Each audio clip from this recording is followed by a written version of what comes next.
जय श्री कृष्ण दोस्तों। आप सभी को पुत्रदा एकादशी व्रत की हार्दिक शुभकामनाएं। पुत्रदा एकादशी व्रत का यह पावन पर्व हमें विश्वास, भक्ति और भगवान विष्णु की असीम कृपा का अनुभव कराता है। जो इस दिन व्रत रखकर कथा सुनता है उसे संतान सुख के साथ साथ जीवन के सभी कष्टों से मुक्ति मिलती है। आइए इस पावन कथा का शुभारंभ करके अपने पुण्य लाभ अर्जित करें। उससे पहले आप सभी श्रोताओं को पुत्रदा एकादशी की हार्दिक शुभकामनाएं। एक बार भगवान शंकर के अंश अवतार महर्षि दुर्वासा ने देवराज इंद्र से प्रसन्न होकर पारिजात पुष्प की माला उन्हें भेंट की। इस माला को देवराज इंद्र ने स्वयं धारण करने के बजाय अपने हाथी ऐरावत को पहना दिया, जिससे ऐरावत ने जमीन पर फेंक दिया। इंद्र के इस व्यवहार से दुर्वासा ऋषि नाराज हो गए। फिर उन्होंने देवताओं को श्राप दे दिया कि जाओ, तुम्हारा वैभव नष्ट हो जाए। उनके श्राप के प्रभाव से लक्ष्मी समुद्र में लुप्त हो गई, जिससे दुखी होकर इंद्र सहित सभी देवता इसका समाधान प्राप्त करने के लिए भगवान श्री विष्णु के पास गए। तब भगवान श्री विष्णु ने उन्हें सलाह दी कि क्षीर सागर में जाकर समुद्र मंथन करो, इससे अमृत की प्राप्ति होगी। इस अमृत से देवताओं की शक्ति वापस आ जाएगी। इस कार्य को संपन्न करने के लिए मंदराचल पर्वत को मथानी की तरह और वासुकी नाग के रस्सी की तरह उपयोग मिलाने की सलाह भी दी गई।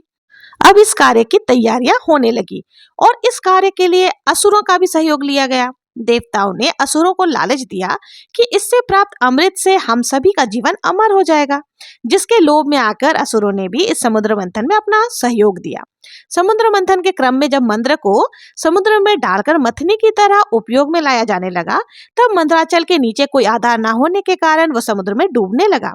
अब मंदराचल को आधार प्रदान करने के लिए भगवान श्री विष्णु ने विशाल कर्म अर्थात एक विशाल कच्छप यानी कछुए का रूप में अवतरण धारण किया। पूर्ण रूप धारण कर भगवान विष्णु मंदराचल के नीचे स्थित हो गए। फिर समुद्र मंथन हुआ और इस समुद्र मंथन से श्री लक्ष्मी और अमृत सहित 14 अन्य रत्नों की भी प्राप्ति हुई, जिससे देवताओं का वैभव पहले की तरह स्थापित हो गया। भगवान विष्णु द्वारा कश्यप अवतार धारण करने के उपलक्ष्य में ही लोक में एकादशी के उपवास की परंपरा प्रचलित हुई। और ऐसा भी कहा जाता है कि जिस समय भगवान विष्णु ने कच्छप का रूप धारण किया था और उनके पीठ पर मंदराचल पर्वत मथानी की तरह घूम रहा था, उस समय मंदराचल की चट्टानों की नोक से पीठ के खुजाए जाने के कारण भगवान को अच्छा लगा, जिसके कारण उन्हें नींद आने लगी और उनके श्वास गति बढ़ गई। उस श्वास वायु से समुद्र के जल में तरंगे उत्पन्न होने लगी। इसी के कारण समुद्र में ज्वार भाटों की उत्पत्ति हुई। तो ये थी भगवान विष्णु की कर्म अवतार की कहानी। आइए श्रोतागणों, अब कथा की दिव्य यात्रा में सवार होकर चलते हैं हस्तिनापुर, उस भव्य महल की ओर जहां पर राज सिंहासन पर धर्मराज युधिष्ठिर धर्म और सत्य के प्रतीक शांत मुद्रा में विराजमान है। चारों ओर स्वर्ण स्तंभों से राजा का दरबार दीपों की मृदुल ज्योति से अलौकित है। गंधर्व का मधुर संगीत वातावरण को और पवित्र बना रहा है। इसी अलौकिक महल में भगवान श्री कृष्ण अपनी दिव्य आभा के साथ प्रकट होते हैं। उनकी कृपा से सजी यह सभा अब पुण्य फलदायक कथा श्रवण के लिए तैयार है। पुत्रदा एकादशी की कथा का प्रवाह अब आरंभ होता है। धर्मराज युधिष्ठिर भगवान श्री कृष्ण से बोले, श्री कृष्ण, अपने शुभ कनी सफला एकादशी का वर्णन किया। आप कृपा करके शुक्ल पक्ष के एकादशी का महत्व भी बतला दीजिए। उसका क्या नाम है, कौन सी विधि है और उसमें किस देवता का पूजन किया जाता है। तब भगवान श्री कृष्ण ने इस प्रकार कहा, राजन, पौष मास के शुक्ल पक्ष की एकादशी उसके बारे में बताता हूँ, सो ध्यानपूर्वक सुनो। संसार के हित की इच्छा से अब मैं इसका वर्णन करता हूँ। राजन, अन्य एकादशी व्रतों की विधि से ही यत्न पूर्वक इसका व्रत करना चाहिए। इसका नाम पुत्रदा है और यह सब पापों को हरने वाली उत्तम तिथि है। समस्त कामनाओं और सिद्धियों को पूर्ण करने वाली भगवान नारायण इस तिथि के अधिक देवता है। चराचर प्राणियों सहित समस्त त्रिलोकी में इससे बढ़कर दूसरी कोई तिथि नहीं है। पूर्व समय की बात है, भद्रापुरी में राजा सुकेतुमान राज्य किया करते थे। उनकी रानी का नाम चंपा था। राजा को बहुत समय तक कोई वंशधर पुत्र नहीं प्राप्त हुआ, इसलिए दोनों पति पत्नी सदा चिंता और शोक में डूबे रहते थे। राजा के पितर उनके दिए हुए जल को शोकच्छवास से गर्म करके पीते थे।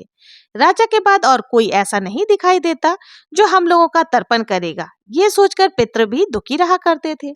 एक दिन राजा घोड़े पर सवार होकर घने वन को चले गए। पुरोहित आदि किसी को भी इस बात का कुछ पता नहीं था। मृग और पक्षियों से सेवित उस घने वन में राजा भ्रमण करने लगे। मार्ग में कहीं सियार की बोली सुनाई पड़ती तो कहीं उल्लू की। जहां तहां रिछ और मृग भी दिखाई दे जा रहे थे। इस तरह घूम घूम कर राजा वन की शोभा को देख रहे थे। इतने में दोपहर हो गई। राजा को भूख और प्यास सताने लगी। अब वह जल की खोज में इधर उधर भटकने लगे। किसी पुण्य के प्रभाव से उन्हें एक उत्तम सरोवर दिखाई दिया, जिसके समीप मुनियों के बहुत से आश्रम थे, और सौभाग्यशाली ने उन आश्रमों की ओर से देखा। उस समय शुभ की सूचना देने वाले शकुन होने वाले राजा का दाहिना नेत्र और दाहिना हाथ फड़कने लगा, जो कि उत्तम फल की सूचना दे रहा था। सरोवर के तट पर बहुत से मुनि वेद पाठ कर रहे थे। उन्हें देखकर राजा को बड़ी प्रसन्नता हुई और वो घोड़े से उतरकर मुनियों के सामने जाकर खड़े हो गए। फिर अलग अलग उन सब की वंदन करने लगे। वे मुनितम व्रत का पालन करने वाले थे। तब मुनि बोले, राजन, हम लोग तुम पर प्रसन्न है। राजा बोले, आप लोग कौन हैं और आपके क्या नाम है और आप लोग किस लिए यहाँ एकत्रित हुए हैं? ये सब सच सच बताइए। तब मुनि बोले, राजन, हम लोग विश्वदेव हैं, यह स्नान करने के लिए आए हैं। माघ निकट आया है। आज से 5वें दिन माघ का स्नान आरंभ हो जाएगा और आज ही पुत्रदान नाम की एकादशी भी है, जो व्रत करने वाले मनुष्यों को पुत्र देती है। तब राजा ने हाथ जोड़कर कहा, विश्वदेवगण, यदि आप लोग मुझ पर प्रसन्न है तो मुझे भी पुत्र रत्न की प्राप्ति हो जाए। तब मुनि बोले, राजन, आज के दिन ही पुत्रदा नाम की एकादशी है। इसका व्रत बहुत विख्यात है। तुम आज इस उत्तम व्रत का पालन करो। महाराज, भगवान केशव की कृपा से तुम्हें पुत्र अवश्य ही प्राप्त होगा। भगवान श्री कृष्ण कहते हैं, युधिष्ठिर, इस प्रकार उन मुनियों के कहने से राजा ने उत्तम पुत्रदा एकादशी का व्रत का पालन किया। महर्षियों के उपदेश के अनुसार विधि पूर्वक पुत्रदा एकादशी का अनुष्ठान किया। फिर द्वादशी को व्रत का पारण किया। उसके बाद मुनियों के चरणों को बारंबार मस्तक झुकाकर राजा ने प्रणाम किया और फिर अपने घर लौट आए। कुछ ही समय के बाद रानी ने गर्भ धारण कर लिया। प्रसव काल आने पर पुण्य कर्म से राजा को अत्यंत ही तेजस्वी पुत्र रत्न की प्राप्ति हुई, जिससे अपने गुणों से अपने पिता को संतुष्ट कर दिया। वो प्रजा का पालक हुआ। भगवान श्री कृष्ण युधिष्ठिर महाराज से कहते हैं, इसलिए राजन, पुत्रदा का नाम उत्तम व्रत अवश्य ही करना चाहिए। मैंने लोगों के हित की इच्छा से तुम्हारे सामने इसका वर्णन किया। जो मनुष्य एकाग्रचित्त होकर पुत्रदा का व्रत करते हैं, वे इस लोक में पुत्र पाकर मृत्यु के पश्चात स्वर्गामी होते हैं। इस महात्मा को पढ़ने और सुनने से अग्नि स्नोत यज्ञ का फल मिलता है। पुत्रदा एकादशी का व्रत कथा समाप्त। प्रेम से बोलिए श्री लक्ष्मी नारायण भगवान जी की जय, श्री कृष्ण भगवान जी की जय। अब आपको सुनाते हैं माता पिता के पाप और पुण्य की कहानी। आज इस कहानी के माध्यम से आप जानेंगे कि माता पिता के कर्मों का फल संतान को आखिर क्यों भुगतना पड़ता है। मृत्यु के देवता यमराज की पुत्री सुनीता थी। माता पिता के लाड प्यार में वो थोड़ी उद्दंड हो गई थी। वो देखती थी कि उनके पिता पापियों को दंड देते रहते हैं। सुनीता पाप और पुण्य का अंतर नहीं समझती थी, इसलिए खेल खेल में किसी के अच्छे काम में बाधा डाल देती थी और किसी को अकारण मारने लगती थी। ऐसी उद्दंडता पूर्ण कार्य करके वो बड़ी प्रसन्न होती थी। एक दिन सुनीता एक गंधर्व कुमार को, जो अपनी आराधना में योग मुद्रा में बैठा था, बिना किसी वजह के जैसे कोड़े मारने लगी। गंधर्व कुमार पीड़ा से छटपटा उठा तो सुनीता मारे खुशी के उछल पड़ती। वो उसे खेल समझती थी। इस प्रकार की अपनी करतूतें वो अपने पिता को बताती। पिता उसकी इस उद्दंडता को बाल सुलभ खेल समझकर चुप रह जाते थे। ना तो वो सुनीता को ऐसा करने से रोकते थे, ना ही समझाते थे। बहुत दिनों तक ऐसा ही चलता रहा। एक दिन फिर उसी गंधर्व कुमार को जब वो पूजा पाठ कर रहा था तो सुनीता ने मारना शुरू कर दिया। जब वो उत्पीड़न गंधर्व कुमार के लिए असहन हो गया तो उसने सुनीता को क्रोध से श्राप दे दिया कि तू धर्मराज की बेटी है, तेरा विवाह एक ऋषि पुत्र से होगा, तेरी एक योग्य संतान भी होगी, लेकिन तेरे उन दुष्ट कर्मों का अंश उसमें भी व्याप्त रहेगा। सुनीता ने यह बात भी अपने पिता को बताई। अब धर्मराज को लगा कि उन्होंने बड़ी भारी भूल कर दी। संतान की आदत और स्वभाव पर ध्यान ना देकर उसे अच्छे और बुरे कर्म का ज्ञान ही नहीं दिया था। फलस्वरूप उसे श्राप मिला। लेकिन अब तो समय हाथ से निकल चुका था।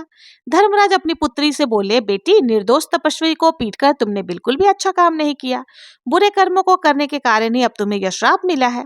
अब भी संभल जाओ और अच्छे कर्मों में अपने मन को लगाओ। धीरे धीरे समय व्यतीत होने लगा। सुनीता बड़ी हुई तो उसके विवाह की चिंता हुई। उसके श्राप को जानकर कोई भी उससे विवाह करने को तैयार ही नहीं होता। कौन भला उसके पैदा होने वाले पापी पुत्र का पिता बनता। जब कोई उपाय नहीं रहा तो रंभा अप्सरा ने उसे मोहिनी विद्या सिखा दी। अप्सराएं तो इस काम में सिद्ध होती थी। अब सुनीता को किसी को भी मोहित करने की विद्या सिद्ध हो गई। एक दिन रंभा सुनीता को अपने साथ लेकर वर की खोज में निकली। एक नदी के तट पर उसने अत्र कुमार नाम को देखा। उसे अंग को देखते ही उस पर मोहित हो गई। रंभा की माया और अपनी मोहिनी विद्या के बल पर उसने अंग को भी मोहित कर लिया। दोनों को एक दूसरे पर आसक्त जानकर रंभा ने दोनों का गंधर्व विवाह करवा दिया। अब दोनों सुखपूर्वक रहने लगे। कुछ समय व्यतीत होने के बाद उनके एक पुत्र हुआ, जिसका नाम उन्होंने वेन रखा। वेन अत्रि वंश के अनुरूप ही अपने पिता के अंग के समान धार्मिक, सदाचारी और रजोचित गुणों से संपन्न था। आज चार विचार और व्यवहार में सब उसकी बड़ी प्रशंसा करते थे। अच्छे कुल में उत्पन्न होने के कारण उसके लक्षण भी बहुत ही उत्तम दिखते थे। किंतु माँ के एक दुर्गुण के कारण, जिसके कारण वो शापित हुई थी, धीरे धीरे वेन में भी अब वे दुर्गुण प्रकट होने लगे। कुछ नास्तिकों और दुष्टों की संगति में वेन भी नास्तिक हो गया। ईश्वर, वेद, पुराण, शास्त्र आदि उसे सब झूठ लगने लगे। यज्ञ संध्या आदि को वो पाखंड समझने लगा। वेन अब व्यस्क हो चला था। अपने माता पिता का कहना वो बिल्कुल नहीं मानता था। राजकाज में उसका हस्तक्षेप इतना बढ़ गया था कि उसके पिता अंग अब असहाय हो गए थे। राजा तो अंग थे ही, लेकिन आज्ञा वेन की चलती थी। सुनीता समझ रही थी कि उनके संस्कारों का परिणाम श्रापग्रस्त इस पुत्र में उतर आया है। उसके हठ और उद्दंडता पर किसी का वश नहीं चलता था। सब विवश होकर सारा तमाशा देखकर और वेन के इन कर्मों से प्रजा दुखी रहने लगी। महाराज अंग को अपमान की जगह अपयश मिलने लगा। अब सब प्रकार से वेन को समझाकर वे हार चुके थे। अपयश से बचने के लिए एक दिन निराश होकर महाराज अंग ने चुपके से घर का ही त्याग कर दिया और राजा बिना राज्य में अराजकता और बढ़ गई। ऋषियों ने अंग पुत्र वेन को राजा बनाया और समझाया कि तुम्हारे दुष्कर्म से दुखी होकर तुम्हारे पिता ने राज्य त्याग दिया। अब तुम अपना राजकाज उत्तरदायित्व समझो और सत्कर्म करके प्रजा को सुखी रखो। वेन राजा बनकर तो और अधिक प्रमाणित और अहंकारी हो गया था। बोला, आप लोग मुझे ज्ञान मत दीजिए, मैं स्वयं बड़ा ज्ञानी हूँ। ईश्वर, धर्म, शास्त्र आदि सब मेरे आदेश से स्थापित होंगे। मेरी ही आज्ञा धर्म होगा, शास्त्र वचन होगा। अब सब लोग अब मेरी आज्ञा के अनुसार ही चलना होगा। मुझे में ही ईश्वर, धर्म तथा शास्त्र की छाया आपको देखनी होगी। ऐसे विचारों वाले वेन के कार्यों से देश में अराजकता बढ़ने लगी। सारे धार्मिक और सत्कार बंद हो गए। प्रजा की कोई सुरक्षा ही नहीं रही। दुष्ट लोगों का बोलबाला हो गया। धार्मिक कार्य बंद हो गए। अधर्म का बोलबाला हो गया। कहते हैं हर चीज का अंत होता है। पाप का घड़ा जब भर गया तो ऋषि मुनियों और प्रजाजनों ने विद्रोह कर दिया। वेन को पकड़ लिया गया और उसे प्रताड़ित कर राजा के पद से हटा दिया गया। सत्ता छिन जाने से वो असहाय हो गया। अब वह दूसरी की दया पर निर्भर था। ऋषियों ने प्रजा से परामर्श करके उनके पुत्र पृथ्वी को राजा बनाकर उनके पद पर प्रतिष्ठित कर दिया। वेन जंगल में चला गया। निश्चय ही अपने अच्छे कुल परिवार का व्यक्ति कुसंगति के कारण अपनी मर्यादा भूलकर कुमार्गी हो जाता है। अपने कुल धर्म को भूलकर सबके दुख का कारण बनता है और अंत में इसी आचरण के कारण वह स्वयं भी नष्ट हो जाता है। इसलिए कुसंगति और कुसंस्कार से हमेशा बचकर रहना चाहिए। तो ये थी पाप और पुण्य की कहानी। आप लोगों को पुत्रदा एकादशी व्रत की कथा कैसी लगी? अगर अच्छी लगी हो तो कमेंट में जय श्री हरि विष्णु लिखना ना भूलें। मिलते हैं नेक्स्ट वीडियो में किसी और कथा के साथ। तब तक के लिए जय श्री कृष्ण, जय श्री हरि विष्णु।